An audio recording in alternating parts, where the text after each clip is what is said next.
I was thinking about us before this podcast, Yeah, and I was thinking that we met each other. It's going to be, man, 15 years ago.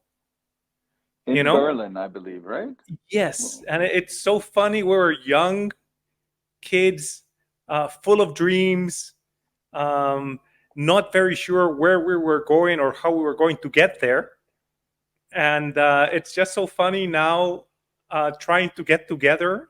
It all goes through our assistants, our secretaries, and tell your people to call mine. And so silly, but it's the best. It's the best way, man. Like, it is. That's what I was going to say. And finally, the important thing is that we are together, and we can do this.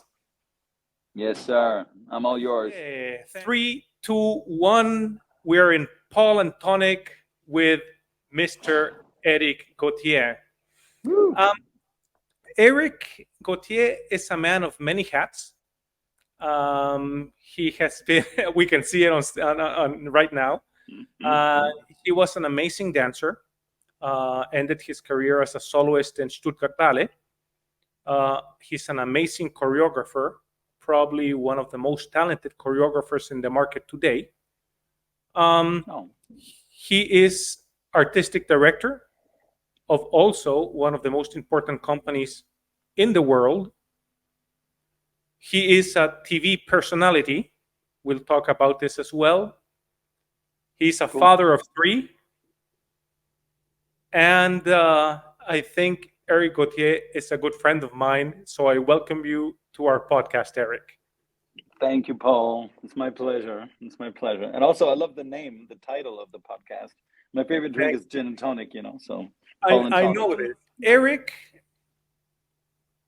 um, began his career or began his life wanting to be something completely different to what he is today. And I think that's something that happens to many of us. Um, Eric was born in Canada. He's a Canadian citizen from a Canadian family. And as a Canadian, I must say, when he was growing up, his dream was to become a hockey player, a Yeah, goalie. a goalie. Yeah, the guy in the goal there who does splits to stop the puck. Exactly, exactly. What happened, Derek? What made you change from becoming a hockey player to changing your complete um, life view to dance? Yeah, it's a good question. I mean, I was 9 years old, right? So I was still, just a kid. And my parents took my sister and I to see the musical Cats. Yeah, Those cats that sing and dance, and I Mr. love it. Yeah, Mistopheles, the magical cat, and Mr. McCavity and all. Yeah, I mean, I don't know. I became a fanatic of cats, and I told my mom my life's dream is now not to play hockey anymore, but to be in Cats someday. And then my mom said, "Well, you like to sing, you play the piano, but those cats, they dance. So you have to learn to dance." And I think it was a week later, I was already doing my first ballet class. And yeah, and I just stuck with it. And today, 40 years later, what is it? No, not 40, I'm 47. So 38 years later, I saw cats a couple of years ago in Germany. And I was like, I don't need to do that. I like what I'm doing right now. right, right. That's very interesting, Eric. When I entered the dance world, something very similar happened to me. My mother took me when I was about 6. Yeah. She took me to watch Sleeping Beauty, and Oh. when I sat there in the theater and I listened to the musicians tune their instruments and the lights and the colors, and then the curtain opened, and I immediately said, "That's what I want to do the rest of my life." Wow, magic. Yeah, What was your parents' reaction to you wanting to be a dancer? I know you come from a very intellectual family. that's right. Uh, That's right. I must, They were all academics. My father yeah, and my mother were both doctors, and my sister is actually a lawyer slash tax attorney, tax lawyer, or whatever. And so me leaning and tending to go more into the culture thing, it was really the unknown for my family. Um, but no, they were super supportive, and I was like not a hyperactive kid, but I was a kid that liked to move, and I was very sporty, and of course dance is movement, and it's moving all the time, and so they probably thought it would be good for me, actually. Yeah. Right, right. So you begin dancing, taking class, and in Montreal. Is this the way Yeah, it goes? yeah, we got this like really like the school of Montreal is called l'École supérieure de danse du Québec, Hmm. and yeah, I was lucky enough that they took me. But I think back then there weren't so many boys dancing, so they were like, "Hey, another boy, let's just take him. He's never danced before, but whatever, you know." Right. and and then I started, and then it only took 1 year, and then at the end of that one school year, I was in sixth grade. I remember Christiane; she was my first teacher there. She told my parents that she thought that young Eric has more talent than the school can offer, maybe. And then she said he should go to Toronto. Toronto has the National Ballet School for Canada, like the mecca of schools. And I remember I just went over for the summer school, and yeah, they took me in, and then it was like a life decision. I was 10 years old, but I had to decide to leave my family, move to Toronto, which you know, if you're talking about, I talk often about it in Germany. It's like Stuttgart, Berlin. It's like 6 hours away. It's far, you know, when you're 10 years old. But I think it was the hardest for my mom. My mother was, you know, I'm her boy, and I left, and um, hard times the first 2 years, I have to say, in Toronto. I cried a lot, and I missed home, and I even thought to go back home a few times. But then when I turned 13, 14, I thought it's kind of cool to be, you know, without parents in a big city. Right, right. Tell me something, Eric. I don't know if in Canada the same problems arose as the ones I had in Chile when I was growing up, but the fact of wanting to be a dancer, um, did it imply certain kind of social pressure? The fact of, people and kids thinking that, I want to dance, and they teasing you because that's a girl thing, or did you have this? Did you have to face something like this? I didn't have it in Toronto at all because, you know, every kid that was in that school was there to dance, you know. So Right. it was more this like transition year where I still did play a bit of hockey with my boys. I mean, my boys, we were 9 years old, 10, but and then they didn't really get it. They're like, why do you want to dance? You know, like it's not cool, you know. And then but I didn't get a big backlash or anything. I mean, the ones who were not nice to me, they were obviously not my real friends, Right. and we were kids, you know, and kids can be evil sometimes. Let's say Yeah. dancing is for girls, you know. Right. I think back then we were so young that the whole gay thing didn't really, it wasn't up in the air yet, you know. There's more Right. when you're a teenager or something like that. No, Paul, it was really okay. Like I don't have a bad memory of it. Let's say, Right. yeah, yeah. Right. Um, the fact of you leaving home so early, so young, you were homesick for a few years. Then you, of course, you realized it was cool being without your parents and living in Toronto, an amazing city. Yeah. But the fact of being homesick, the fact of missing family, of missing mom and dad, um, do you think this had some kind of repercussion in the way you faced life after this? Good question. I think it made me definitely stronger and more like autonom, you say. Mhm. I don't know if is that a German word? It could be. It made me more just efficient in the sense that you learn from an early age to care about yourself, and you're not always protected by the family, and yeah, I think definitely. I mean, I still miss them today, you know, because I moved to Toronto, then I moved on to Stuttgart, and I'm still here. And I'm in Stuttgart 27 years, so we're talking about I've been gone for 40 years, you know, and I still miss the family. And a bit like at the ballet school, I remember I used to go downstairs. We had a few payphones, and I really called my parents every single day. And I still have this tradition 40 years later that we barely miss a day that we don't speak, you know.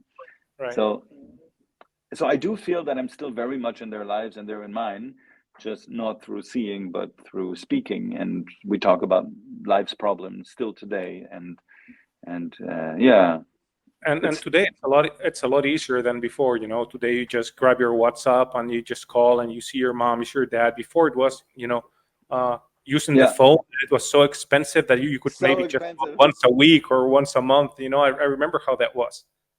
Yeah, I used to have like my parents would when I would visit home, they would give me like rows of quarters, you know, that I could put it in the phone one after the other. I Yeah, would yeah, prepay like $10 that I can I talk for remember 30 that. minutes. Yeah, Yeah, I remember how yeah. that was.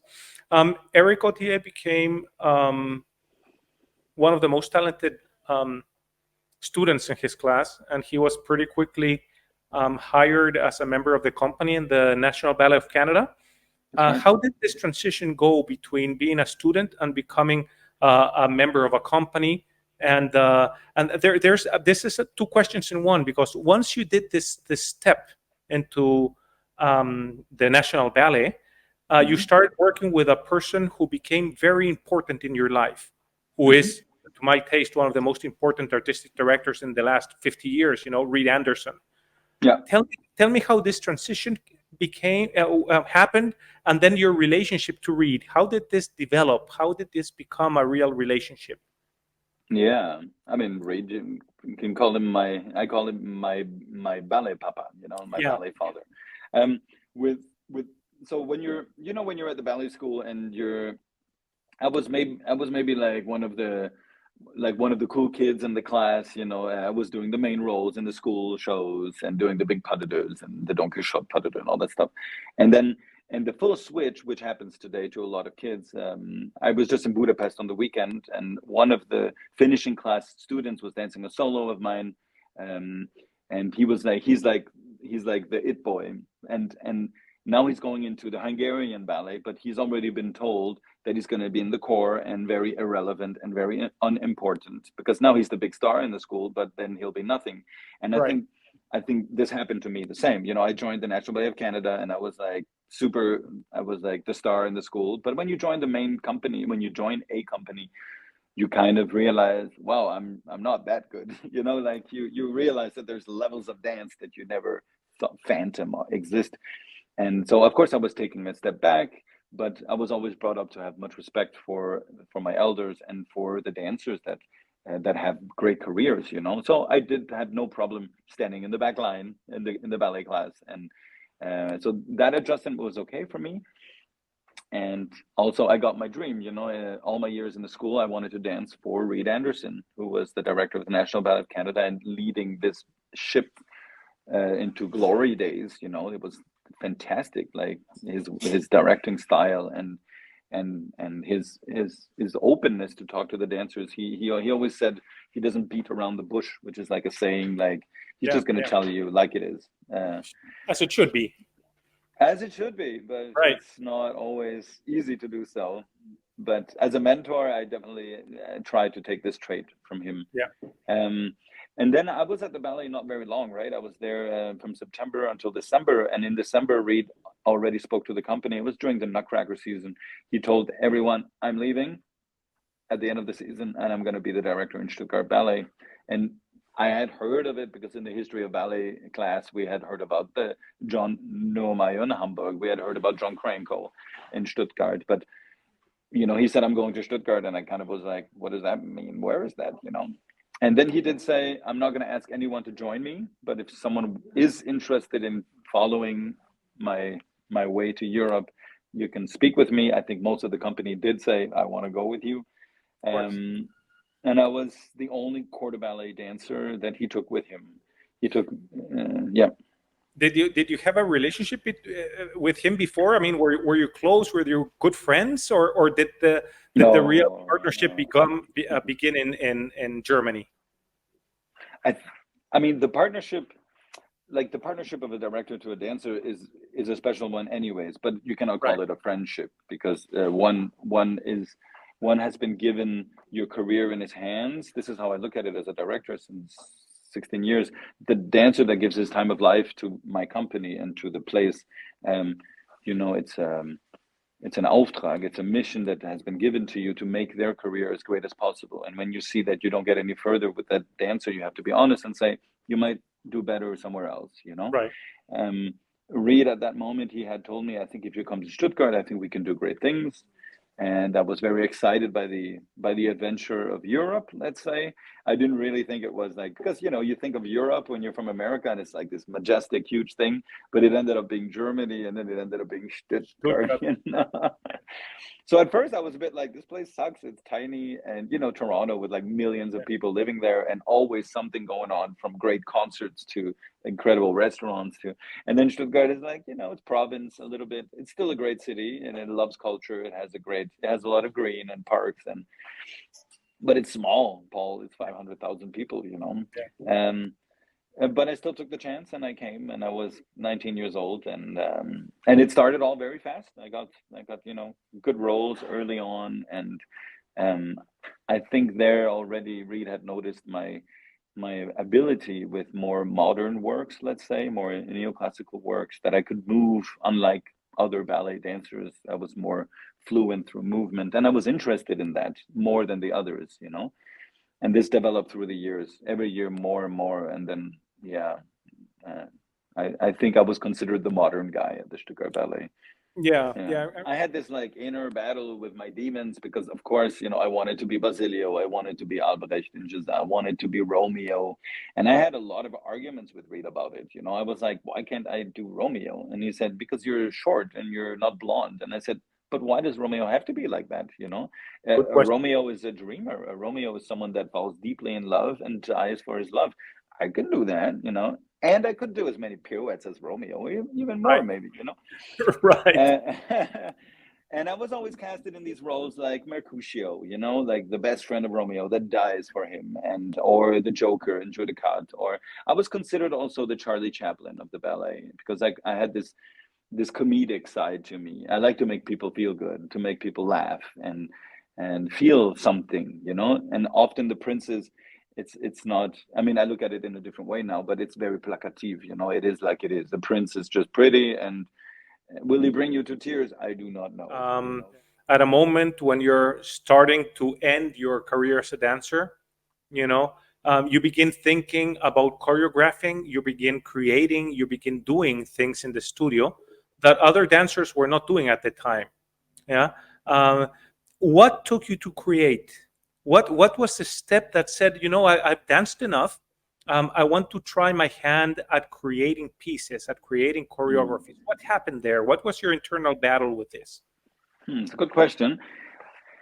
I had another battle that happened beforehand, is that ballet wasn't, like, being in the sugar ballet wasn't really enough for me. So actually, with the age of 23, 24, I actually created a music band. I was a singer Yes. songwriter, and I was writing music, and I built a band, and quite popular at that. We were called in at Berlin to Sony Music, and they offered me like a record deal, and I didn't take it, because they were like, you have to sing in German and you have to fire your whole band. And I said, well, I'm not going to do that. They're my boys, and I sing in English. And so I unfortunately did not take that side of life, which would have been different today. Um, Completely. I even had an incident with Reed Anderson. I went into his office. I think I was 25, and I told him straight out. I sat down, and I was very, very strict. And I said, you know what? I quit. I'm going to move to London. I want to be a musician. And then he looked at me and he smiled and he said, I know you love music, but why don't you take one night, sleep over it, and come back in my office tomorrow? Yeah. And the next Great, day I great went into his answer. office. Yeah, smart man, he doesn't Yeah, beat around the bush. And then the yeah, next yeah. day I went in and I said, all right, I'm going to stay. Yeah. um, so yes, I was always interested in being more creative than just being a dancer. And often in these big ballet companies, you're just, it's sad to say, but you're just a number in time. I was Yeah, Mercutio number 236 in the yeah. history of Romeo and Juliet. And since I've been gone for 16 years of the ballet, there's been another 30 Mercutios after me. So it wasn't enough for me just to do that, to be that. So playing rock music on stage and doing what I want on stage, because dance is so spaced, and the lights coming there, you got to stand there on that count. And with rock music, it's like, man, I could have a beer on stage. How Yeah, cool who is that? cares? Yeah, Yeah, and even the people celebrate that. They're like, oh, he's so yeah, cool. He's yeah, singing and yeah, drinking a beer. How cool. yeah. So stupid. And I know that people who watch this podcast know a lot about you.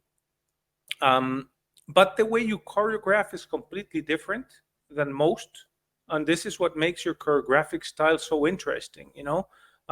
You're doing things that, when I saw your first choreographic creations, I was like, "Holy shit, man! This guy, he's experimenting with something new, with humor, Yes, humor is with important. Yeah. different perspectives of life. How did you get there, Eric? I mean, because we see, some choreographers with the, movement and stuff, but what you're doing doesn't rely on that. It relies on something else. It relies on the story. It relies on the way you tell the story. How did you get Right. to your vocabulary, your language? You just put it all together very well, actually. It's a little bit like this. It's so, there's people who make full length ballets, right? And these are like writers who can write like a Harry Potter book, a whole big thing. And I always saw myself more as a short storyteller. There's also people that have have a talent to write short stories, and I think this is what I'm all about. It started out with at the Stuttgart Ballet. They have this thing called the Nouvelle Society, and this was invented to support young choreographers within the company. And there I did my first work. The first one wasn't that good. I love the idea, but it wasn't that great. And the second one was called Ballet 101. And this solo that I made for my best friend Jason Riley in 3 days is still danced today around the globe from world stars like I love it. Shklerov is doing it in Mariinsky, Yeah. Roberto Bola is still doing it. So it's really fun that I created something that really stood the test of time, let's say, because the solo is still very fresh today. It doesn't look old because it's a smart idea. It is. It does use my voice, and my voice is the music, and I'm telling the dancer to go through the 101 positions of classical ballet, which is not possible and not true, but Yeah, but the people like that. let me stop you right there. You do this, Eric, and it's beautiful. You use your voice in many pieces Yeah. as the music. How did you get to this? I mean, of course, in 101, it makes sense because you're directing the dancer to do things. Yeah. Yeah. But then we have, for example, ABC. We have other Yeah. pieces in which your voice guide the dancer. How did you get to this resolution of solving the conflict of music? The thing is that I understood that Ballet 101 works always in every gala around the globe, and I kind of thought that's a nice idea. And then I developed the idea. I'm actually rehearsing it. I'm still in Stuttgart now, but tomorrow I'll be in Berlin at the Staatsballett. I'm rehearsing Jana Salenko and Marianne. They're doing my piece. It's called Ballet 102. And Ballet 102 is the 102 positions of pas de deux. So you have like the Don Quixote lift, and you have, the Giselle, and you have so it's actually really fun. And so I'm rehearsing them now. They're going on Denmark tour with Ballet 102. And that's also, it's the same recipes, let's say. I'm cooking the same thing, but with a different intention. And same thing with the solo ABC. This is the one that Camille was just doing in Budapest on the weekend. Yeah. And which I I created. Yeah, it's so cool. And I created it for Johan Koborg, who was like a Danish superstar of dance, who was a bit older already. It was just 4 years ago. He was already 45, 46, 47. And Johan said, I'm loving that 101, but can we do something that's kind of like that, but it's new and it's for me?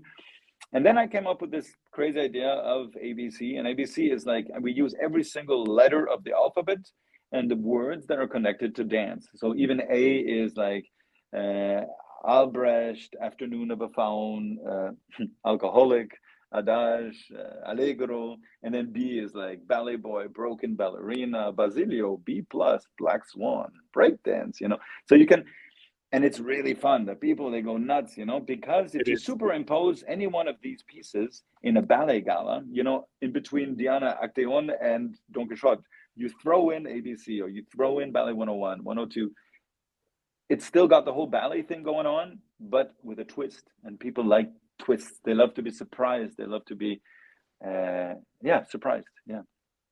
I've taken many of your pieces on tour, and I always feel complete confidence when a dancer goes on stage and performs ABC or 101, and I know that it's going to be a great success.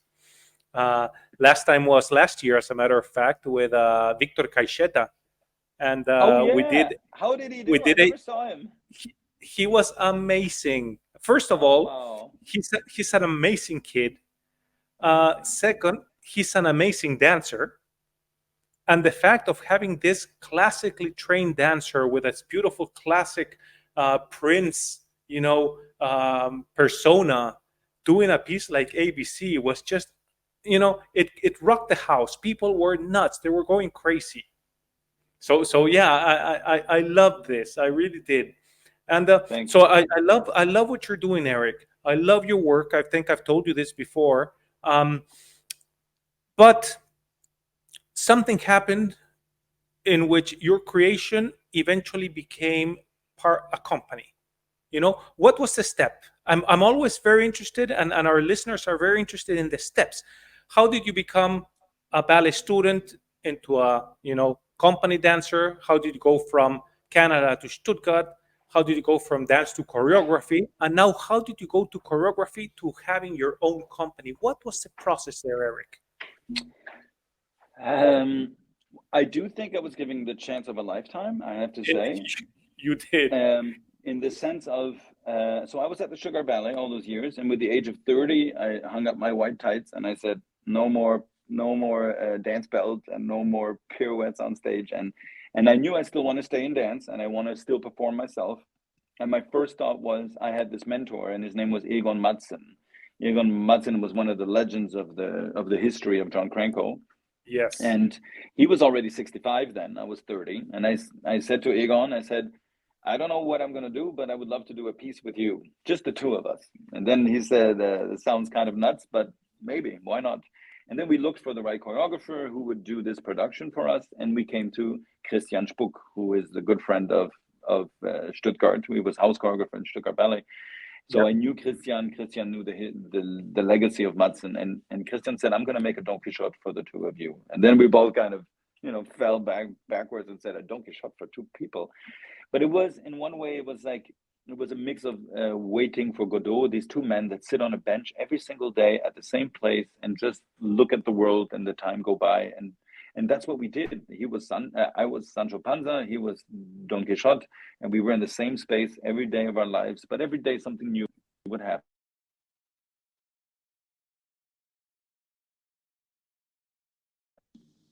Yeah, sorry, There I you had a go. phone call. That, I would turn into a Dulcinea, or I would turn into his horse, or yeah, it was like crazy. And we decided to perform this in the theater house where I'm actually right now. And the theater house is also a very large theater in Stuttgart. It's like there's the state opera and there's the theater house, and the theater house has four stages. 1,000-seater, which is what we always play with Gauthier dance. And the director of that house, his name is Werner Schretzmeier. He was also 65 at the time. And he enjoyed so much the adventure with Egon and I that he said, listen, man, you're cool. I like you. I think we fit together. Why don't you build a company in my house? And I was like, whoa. And I was amazing. like, huh? Yeah, but then I was kind of like shooting the gun. How many dancers am I going to get? And he was like, we have not so much money. You can have 6. And I was like, 6 people? What should I do with 6 dancers? Yeah, Because at the ballet, we were like 80. of course. But I said yes. I took a chance 16 years ago, and today Gauthier Dance has 22 dancers, and is probably the German company that tours the most, and works with great, fantastic choreographers, and we have the trust of a lot of fantastic people, and I yeah, I remember when you began. I remember the first steps when you started the company and you were yeah, 6 dancers, and yeah. I've seen your development. I've seen what's happened with the company, and I must say that today, your company is probably one of the companies with the best rep in the world. I mean, it's just amazing. I mean, seeing the choreographers that are working with you guys. Galili, Paul Lightfoot, Sol, um, you know, Hofe uh, Schächter, Mark Obad, Ludwig, Killian, Forsyth. I mean, it's just maybe the only other company that has something like this might be Paris Opera. But a young company like yours to have this is just crazy. It's or unbelievable. or like NDT, it's like Exactly. it's a model on the NDT model. Even in America, actually, they call Gauthier dance the German NDT. Right. So when we come to New York, we're going to be in New York in March, by the way, for Uh-huh. the people watching from America at the Joyce for a week. Um, Amazing. and it's not we're not paste and copying how they do their things. I'm looking for definitely to have different creators than they do, but of course we have the same mold of dancers, and it's everything very professional. That was always important for me. The whole professionalism. I had to learn, of course, the first few years how to be a leader. You know, I was a leader in one way with my band. I was the band leader, but Right. it's not the same thing when you have careers of Completely people in different. your hands. You know. Completely different. Yeah. And I heard, and I had to learn. I actually mentor quite a few young directors today. They call me and they say, Eric, tell me, like, what mistake am I gonna make? Or and then I tell them often, make the mistake, because then you're gonna not do it again. You know, how you speak to technicians, how you inspire others. Often I've got this saying that I love, that I discovered myself, and I tell the people about it, to be like that. Like, passion is contagious, you know. So if you stand in front of people and you're throwing, like, there's like streams of passion coming out of you, the people want to feel it, so they're going to grab onto, they're going to want to follow, they're going to want to be and feel what you feel. And that's a motto I live with since forever. Yeah, passion is contagious, and you should share it and give it. Yeah. You became very quickly a well-known director of this amazing company. I've seen you guys there in Stuttgart many times. I've seen you on tour. I've seen you perform in Berlin. But then you had a very interesting change in your working dynamic. You became a TV personality. You know, with your program, Dancing Around the World. Tell me a bit about this. Yeah, People enjoy this. I love watching the episodes. thanks, How did man. this It's happen? fun. I This can is part imagine. of like this part of like my, you have only one life, and Right. hopefully long one, right?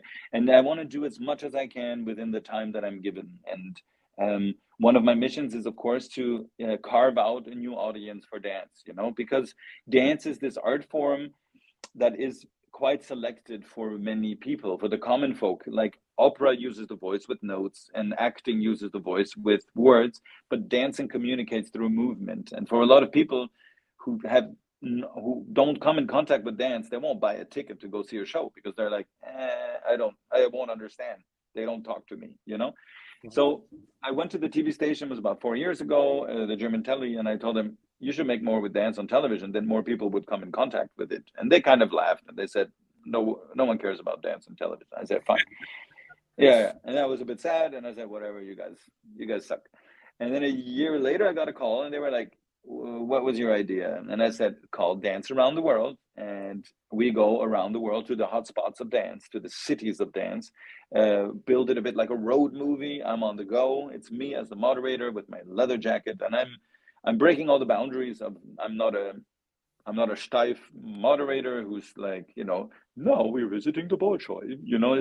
It's like, yo, guys, you don't believe that building behind me is the Bolshoi. Like, so I'm spitting out my enthusiasm about what I'm living. And the people that are watching, even if they don't know dance, they're like, man, this guy seems so happy. I'm going to keep watching and see. No, but it's fine. Now I'm at the place where they said to me, we'll put some money together and we'll do one episode, like it's called a pilot. And they were like, if we're going to do Dance Around the World, where should we go to test it? And I said, hey, one of the greatest cities in the world anyways is Tel Aviv, and they've got incredible dance. They got Batsheva and Ohad, and they have Vertigo, and they have a Kibbutz Dance Company, and many others. There's the big Suzanne Dalal Center where dance lives and breathes. And so we went there and we did our 1 hour road movie, and loads of people watched it, like 500,000 people watched it. And then the TV was a bit shell shocked, Yeah. because for like a culture show, that's a lot of people. It's Yeah. nothing compared to like a sitcom or something, but it's Right. an art show. And then they said, all right, we'll make 2 more, and where should we go? And then I was saying a bit like, yeah, we should go visit Russia. This was before the war, so we did like 1 week in Moscow and 1 week in St. Petersburg. I visited the Bolshoi, the Mariinsky, Stanislavski. We visited everything. That's everything. Then the war came, of course, before the episode came out, so they chopped Moscow out, and it was just St. Petersburg. But it's still a beautiful show. It's still a beautiful episode. And then we did Toronto, London. We did, in London is so incredible. I visited, Akram Khan at home. I played some football with Hofer Schechter. I visited Wayne McGregor's guys, even though he was in America. So we like FaceTime while I was with his dancers. So it's like really beautiful adventures. And of course, Havana was one of my highlights. I was never there in my life. and to go there for a couple of weeks and just feel the dance that is happening there. And you know what's funny? While I was there filming at the National Cuban Company there, I was interviewing the ballet director, and then and she was like, "I know your name from somewhere, but I don't know from where." And I was like, "I don't know."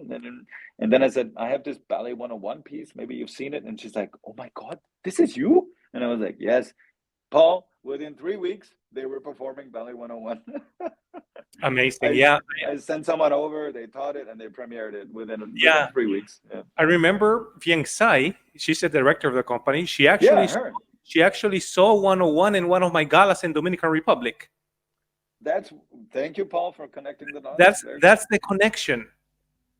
And I remember she was watching this and she was completely blown away. I remember talking to her Woo! and she was like, wow, this Nice. is something that I want.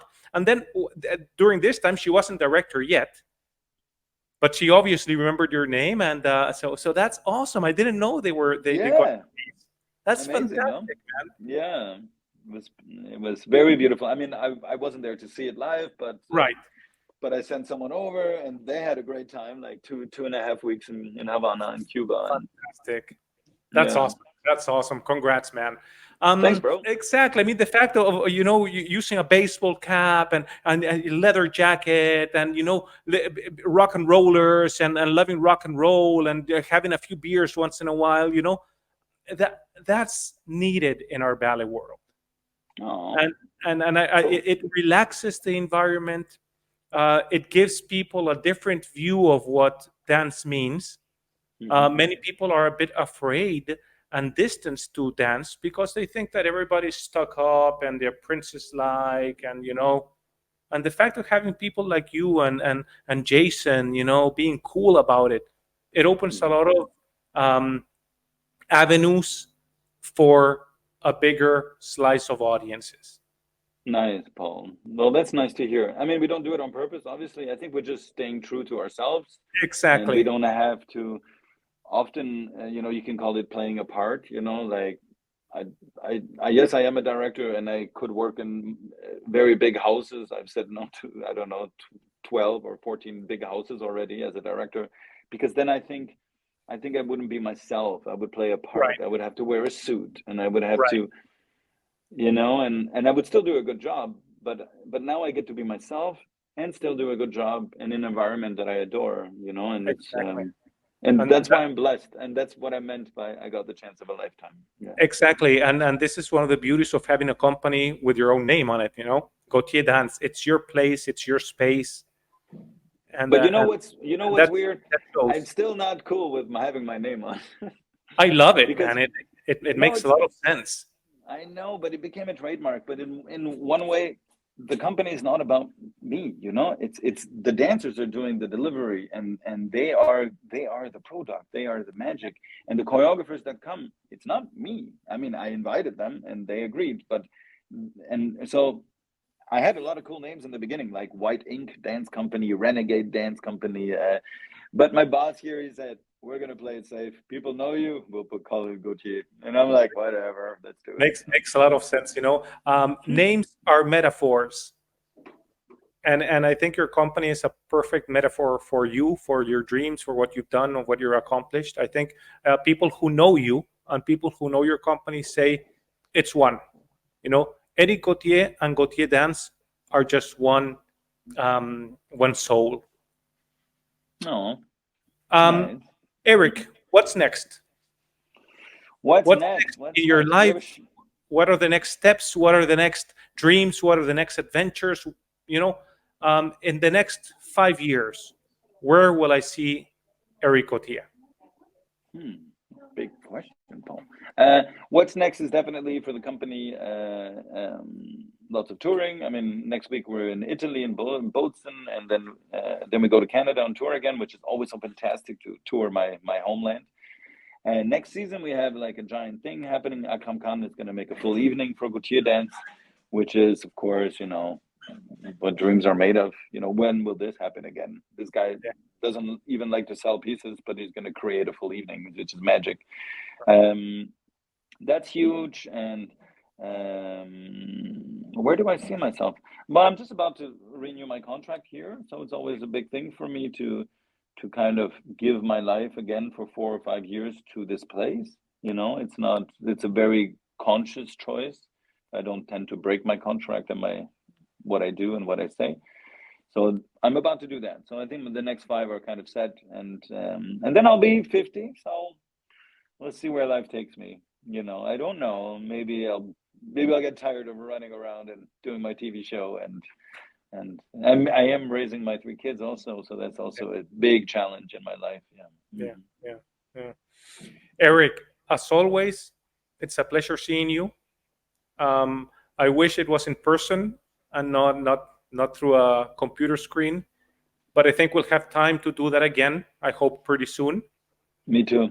And thank you for your time, Eric. And more than that, thank you for what you're doing to the dance world. Thank you for your persona. Thank you for your creativity. And thank you for being Eric Gauthier. Aw, I get tears now. Stop it, Paul. I'm going to use